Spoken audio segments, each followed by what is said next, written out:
Hey, Stephen Yanni here, doing the junkyard crawl at Berniston Auto Wrecking in Berniston, Massachusetts, with a 2000 Dodge B-Series van. Now, the B-Series van was built between 1970 and 2003, a 34-year run with minimal changes.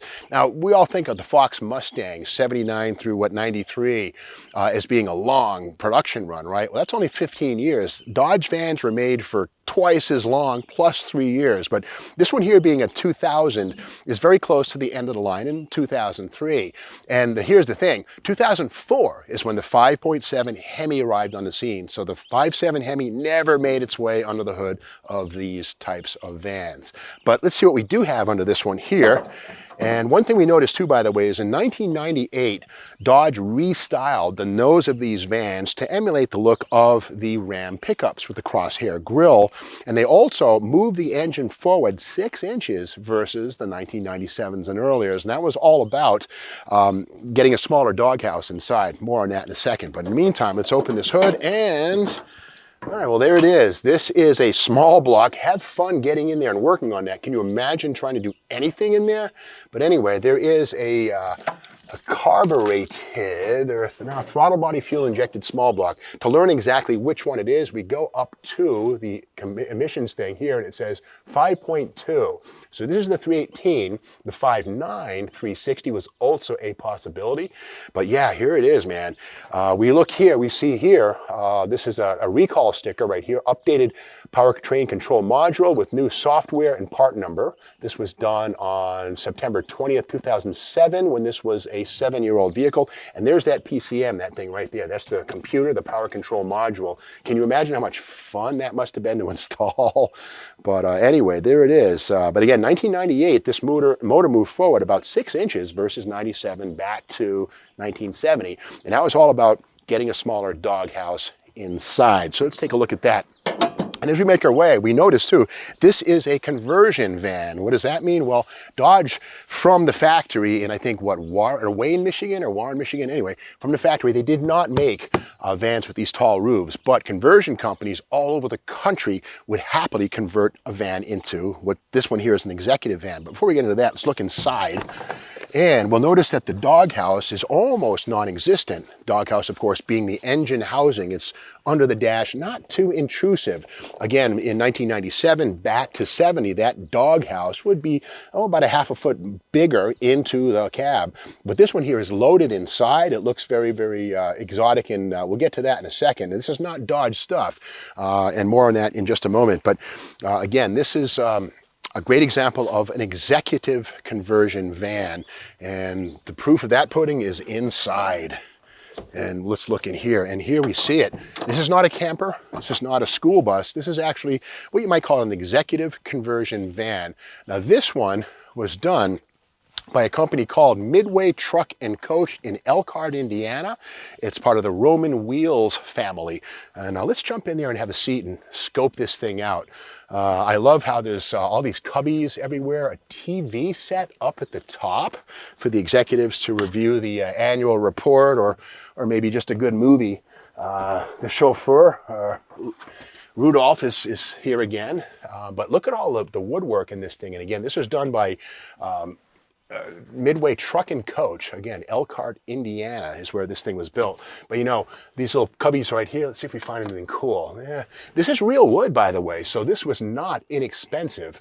Air conditioning up on the top, a DVD player down here, just cool stuff. And rotating chairs, full reclining.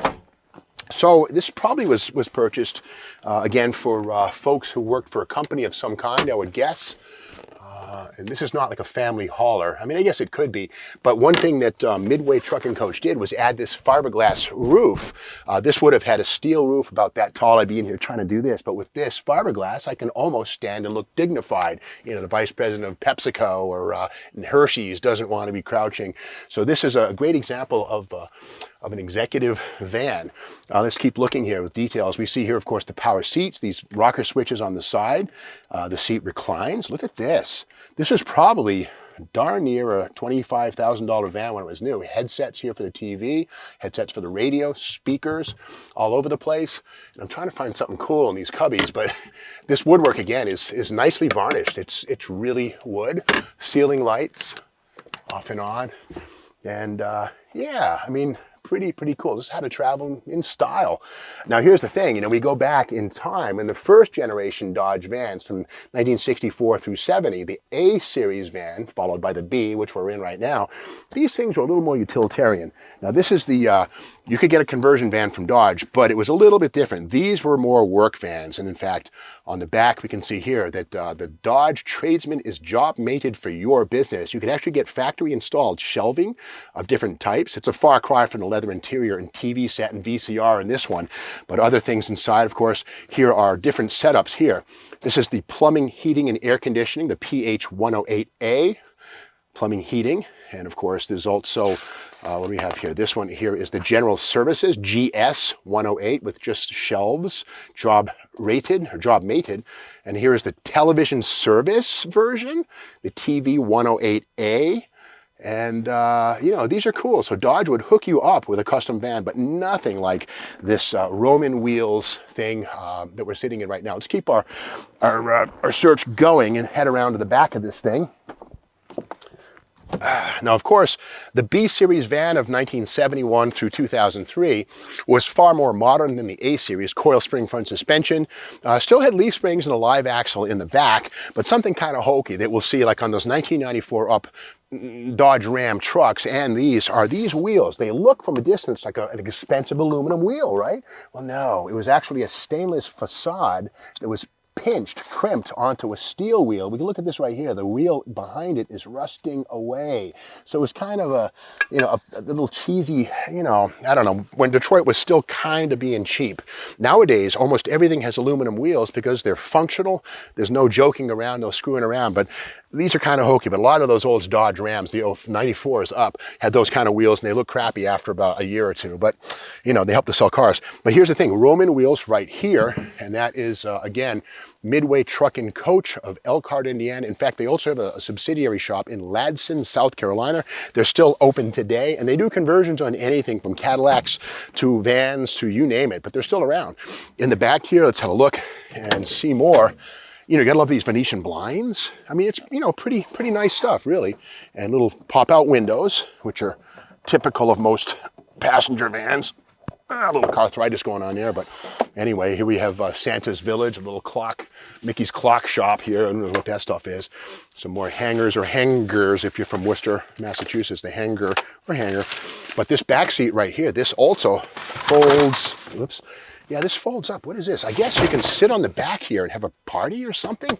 Kind of interesting. A coat hook right here. There's the third brake light, or the remains of it. And of course, this is the fiberglass roof that was installed by the people at Midway Truck and Coach. Again, not factory. So let's come around to this side and add up some more clues. Now again, the side windows on these things, lots of window area. These don't slide, but the bottom parts do slide open for air. But this is more about letting light inside for folks to see stuff. So let's trade places. Shane, you can head out ahead of me here. And the steering wheel and the dash, all that stuff, the wood veneer stuff, that is definitely from Midway Truck and Coach, part of the Roman wheels conversion. Automatic transmission. This would have the A518, which is a 4-speed torque flight with overdrive. That came along in the late 80s. Cruise control, all that stuff. 120-mile-an-hour speedometer, full gauges. I don't see a tachometer, but virtually everything else, a tape and CD player, pretty much loaded. Now, one thing that is interesting is this van was originally born as an incomplete vehicle. This sticker down here, whenever any tier 2 conversion company messes with a factory vehicle, they have to certify their work. And this white sticker down here reads incomplete vehicle manufactured by Chrysler Corporation. And so that basically passes the ball from Chrysler onto Midway Truck and Coach of Elkhart, Indiana, to certify this thing is crash-worthy, etc. So again, the conversion vans were a big deal. Companies like Wagon Wheel and Roman Wheels would do these things, and they're still a very big part of the transportation world. But again, The B Series van ended in 2003, 1 year short of the 5.7 Hemi Magnum revolution. So the 5.7 Hemi with 345 cubic inches and 340 horsepower never made it into these vans. These are always pretty much underpowered. This one with the 318, I think, was like 205 horsepower net. Not much power, but with a full load of executives in this thing, 0 to 60 in probably, I don't know, 20 seconds. But with that said, you know, it's kind of a shame to see something like this in the boneyard. Bernison Auto Wrecking has a no crush policy, so theoretically this thing will be here for a long, long time. But again, Mother Nature is taking over here, and we see a lot of rust repair. And see down low here, this Bondo, this plastic filler. So yeah, you know, probably the second or third owner did this stuff right here. So nature's slowly reclaiming this Roman wheels Dodge 2000 conversion van. But that's the story of this puppy here. There's lots more to come here at Bernison Auto Wrecking. If you like what you see here, be sure to subscribe to the Steve Baggs YouTube channel.